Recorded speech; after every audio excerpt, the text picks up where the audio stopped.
Praise the Lord. I'm very happy to be here, brothers and sisters. प्रिय भाई और बहनों, मैं बहुत खुश हूँ आपके बीच में आने के बाद। Bombay was a place where I lived for many years, और ये बॉम्बे एक जगह है जहाँ पे बहुत सालों तक मैंने जिया है, but mostly on a ship.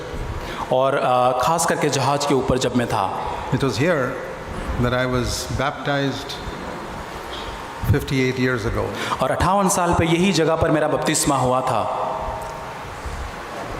So we have this theme for this conference called Living as Jesus Lived. और इस कॉन्फ्रेंस का जो थीम है वो यीशु के समान जीवन जीना है।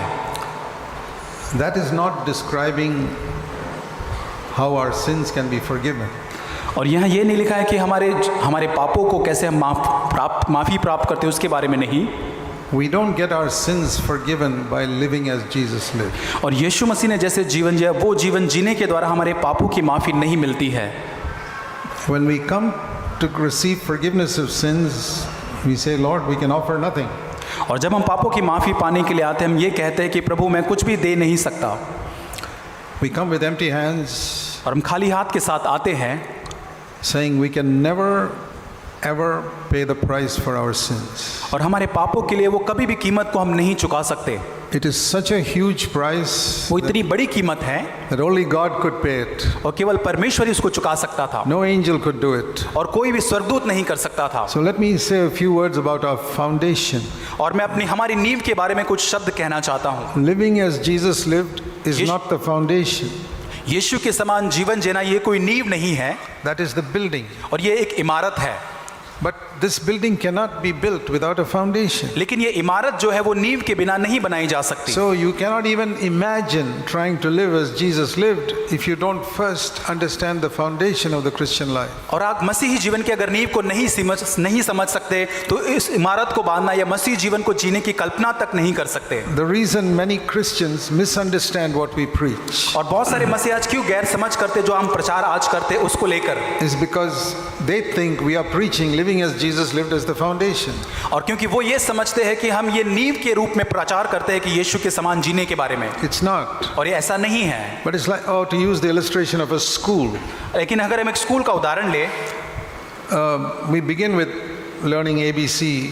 और हम शुरुआत करते हैं ABCD से सीखने से, Then only you can go to geography, physics, chemistry, things like that. और उसके बाद ये गणित भूगोल जो है उसको सीखने के लिए आगे बढ़ते हैं। So no school will try to teach the higher subjects without first teaching the alphabets. और कई लोग जो है वो पहली जो कक्षा के जो शब्द या वो विषय सिखाने के बजाय और बड़ी कक्षा के शब्द सिखाते हैं। And we cannot confuse the two. और हम इन दोनों के बीच में हम कंफ्यूज नहीं कर सकते। So very briefly, let me explain how our sins can be forgiven. और बहुत ही संक्षिप्त में आपको समझाना चाहता हूँ कि हमारे पापों की क्षमा कैसे प्राप्त Because होगी। even there's a lot of misunderstanding. क्योंकि वहाँ पर भी बहुत सारे धोखे या गैर समझ की बातें हैं। So people come to our church and hear about living as Jesus lived. और लोग यहाँ पर आते हैं और सुनते हैं यीशु के समान जीने के बारे में, And they say, oh, we want to build this building. और वो भी सोचते हैं कि हम इस इमारत को जरूर बनाना चाहते हैं, But they haven't laid a good foundation. लेकिन उन्होंने एक अच्छी नींव को अपने जीवन में नहीं So डाली है। after some time their life begins to shake. और उसके बाद उनके जीवन जो वो हिलने लग जाता है, Cracks come in the second or third floor. और दूसरे और तीसरे जो मंजिल है उसके ऊपर दरारें आनी शुरुआत हो जाती And है। that crack is because the foundation is not strong. वो दरारें इसलिए आती है क्योंकि उनकी जो नींव है वो मजबूत नहीं है। And I want to say to you that many believers who come to our churches, और मैं आपको कहना चाहता हूँ कई विश्वासी जो हमारी कलीसिया में आते हैं, they never make much progress in their life. और वो कभी भी ज्यादा अधिक अपने जीवन में बढ़ोतरी नहीं कर पाते। Anytime they put a building, a wall, it begins to crack. और कई बार वो उस नींव के ऊपर थोड़ी सी एक दीवार को बनाते हैं और उसमें दरार आना शुरुआत हो They जाती try है। to make some progress in their life. They never go beyond the ground floor. और कई बार वो कुछ आगे कुछ बढ़ोतरी करते हैं लेकिन उसके ग्राउंड फ्लोर के आगे वो बढ़ नहीं पाते हैं। Always a crack in the wall or something or the other. और कुछ न कुछ उनके जीवन के अंदर दरारें आती रहती हैं। And they don't realize the problem is not with the ground floor. The problem is with the foundation. और वो ये समझ नहीं पाते कि उनकी समस्या जो इमारत की दीवारों में नहीं है, ग्राउंड फ्लोर में नहीं, लेकिन उनके नींव में है। There are two essentials for the foundation. और उस नींव के लिए दो बातें जरूरी है। Paul said that in Acts chapter 20. और प्रेरितों के काम 20 अध्याय में पौलुस ने इस बात को कहा है। If you don't get this foundation right, you'll never be able to live as Jesus lived. अगर आपकी नींव मजबूत नहीं है तो आप कभी भी यीशु जैसा जिया है वैसा आप जी नहीं पाएंगे। Paul was telling the elders in Ephesus here और पौलुस इफिसिस के प्राचीनों से इस प्रकार यहाँ कहता है that wherever I go, I preach two messages. वो कहता है कि जहाँ कहीं मैं जाता हूँ मैं दो विषय पे प्रचार करता हूँ And that is mentioned in Acts 20 verse 21. और वो प्रेरितों के काम 20 अध्याय 21 वचन में पाया जाता है He talks about the Jews and the Greeks here, और वहाँ यहूदी और यूनानियों के बारे में बात करता है because that's the way the Jewish people divided the world, Jews and all who are not Jews. और इसी प्रकार यहूदियों ने संसार को दो भाग में विभाजित किया था, एक यहूदियों और एक दूसरे यूनानी, It's referring to the whole world. और उन्होंने संसार को इस प्रकार देखा Like if you say Indians and non-Indians, that's the whole world. जैसे भारतीय और बिना भारत के, So he's referring to Jews and Greeks as the whole world. और यहाँ पे संसार को कहने के लिए कहता है यहूदी और यूनानियों के सामने। And what is he preaching to them? और वो क्या प्रचार करता है Only उनको? two things: और दो चीजें, repentance toward God and faith in our Lord Jesus Christ. और मन फिराना और हमारे प्रभु यीशु मसीह पर विश्वास करना। Now both of these are misunderstood by many Christians. और बहुत सारे मसीह इस दोनों विषय को नहीं समझ पाते हैं।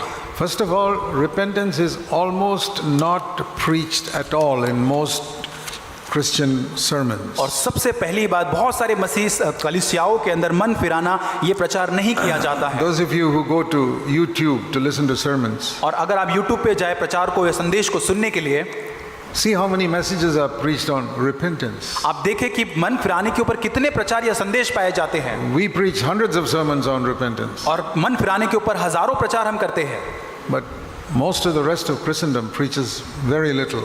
लेकिन बाकी के जो मसीह हैं जो बहुत ही कम इस विषय पर संदेश बताते हैं। And you know, our hymns are written through the centuries on the basis of the messages that are preached. और जो हम प्रचार जो करते हैं, जो गीत हम जो गाते हैं, उस आधार पे लिखे गए हैं।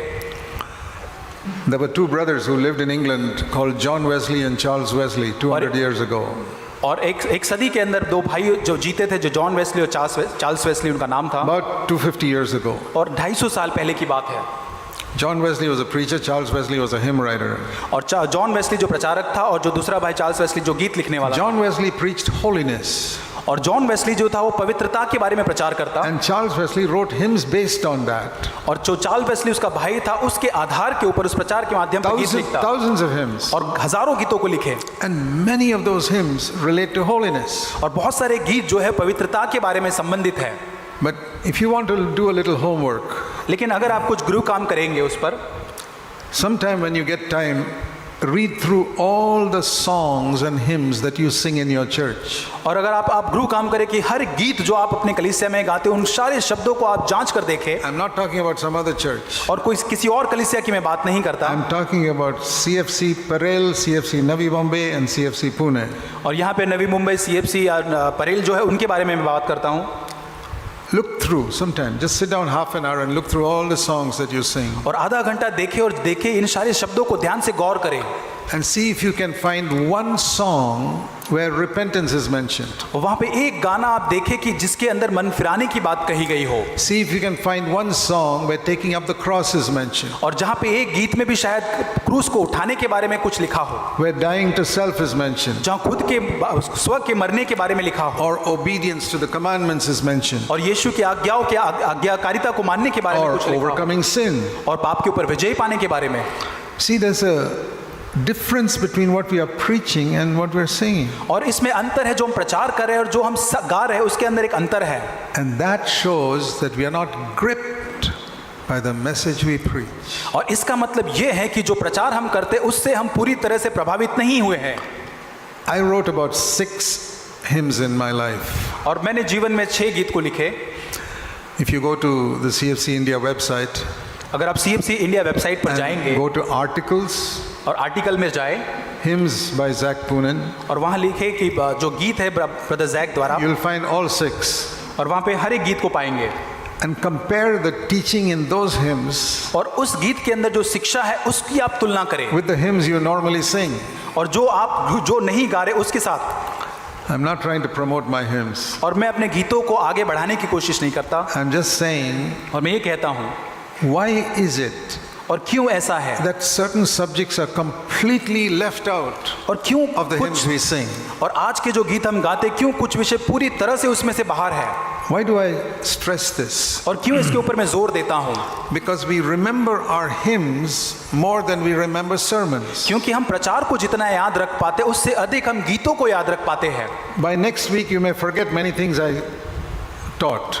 और अगले ही सप्ताह आप जो मैंने बातें आज सिखाई है उसको आप भूल जाएंगे शायद। But the hymns we sing, लेकिन जो गीत हमने यहाँ गाए हैं we remember by heart. Even if the words are not written on the screen, I saw it today how you were singing it correctly. और अगर आपको गीत के शब्द पता नहीं है लेकिन फिर भी आपने कंठस्थ किया और उसको आप गा सकते Because it's हैं in our mind. और ये हमारे मन में है। So many hymns. और बहुत सारे ऐसे गीत हैं Not just one or two. और एक या दो नहीं, So many hymns we remember by heart. बहुत सारे ऐसे गीत हैं जो हमने उसे याद करके रखे हैं। Hymns stay more in our mind than a lot of sermons. और बहुत प्रचारों से अधिक गीत जो हमारे मन में अधिक ज्यादा रहते हैं। I sing them when I'm having a bath. I sing them when I'm traveling. Hymns are very precious to me. और जब मैं नहाता हूँ, जब मैं सफर करता हूँ, ये जो गीत है जो मेरे लिए बहुत मूल्यवान होते हैं, मैं उसे गाता हूँ। The more we sing hymns, it's like putting something into our mind very deeply. और जितना अधिक हम इस गीतों को गाते हैं, हमारे मन के भीतरी भाग के अंदर कुछ न कुछ हम देते जाते हैं। And what are we putting into it? और उसमें हम क्या डाल रहे हैं? Lord, we praise you. Lord, we thank you. Hallelujah. और बहुत बार हम प्रभु तेरी स्तुति करते हैं, हालेलुया, धन्यवाद, ये शब्द About को। 25 times, Lord, we praise you. We thank you. Hallelujah. और 25 बार हम इसी को कहते हैं, प्रभु तेरी स्तुति, हालेलुया, धन्यवाद। So many different ways of saying it. और बहुत अलग अलग तरीकों से शायद हम इसको कहते हैं। Why is it does not change your life? और क्यों इसने आपके जीवन को परिवर्तित नहीं किया है? Because it's empty words. क्योंकि ये खाली खोखले शब्द है It's not worship. और ये आराधना नहीं है। We call it worship, हम उसको शायद आराधना कह सकते but it's हैं, not worship. लेकिन ये आराधना नहीं है। The Bible says that in the Old Testament they worshipped with their body and their soul.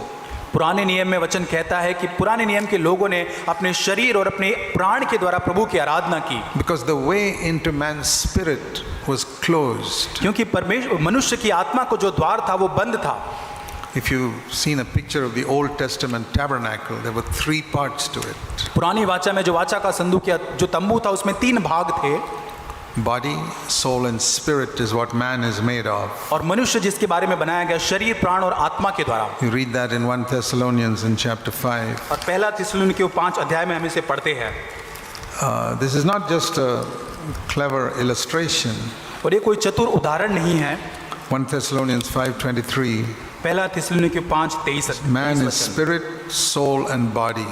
और परमेश्वर जो मनुष्य का देह है, प्राण है और आत्मा, Like the Old Testament tabernacle, जैसे पुराने वाचा के संदूक, वाचा के तंबू के समान। most holy place, outer court. और परम पवित्र स्थान और बाहरी आंगन, So, corresponding to spirit, soul and body. और ये हमारे शरीर, प्राण और आत्मा को आगे दर्शाता है। Most holy place was covered up, जो परम पवित्र स्थान था वो पूरी तरह से ढका हुआ था। curtain, वहाँ एक पर्दा है, teaching that God could not come into man's spirit, ये बताते हुए कि ये परमेश्वर जो है वो मनुष्य के हृदय में नहीं आ पाता था, and man could not come into God's presence. और मनुष्य परमेश्वर की उपस्थिति में नहीं जा पाता था। But when Jesus died, that veil was torn. लेकिन यीशु मसीह जब मरा तब वो ऊपर से वो पर्दा फट गया, Now, और अब God can enter man's spirit. अब परमेश्वर मनुष्य की आत्मा के अंदर प्रवेश कर सकता है। So until that time, और तब तक के समय तक, man could worship God only in body and soul. और तब तक के समय तक मनुष्य केवल शरीर और प्राण के अंदर ही आराधना कर सकता था।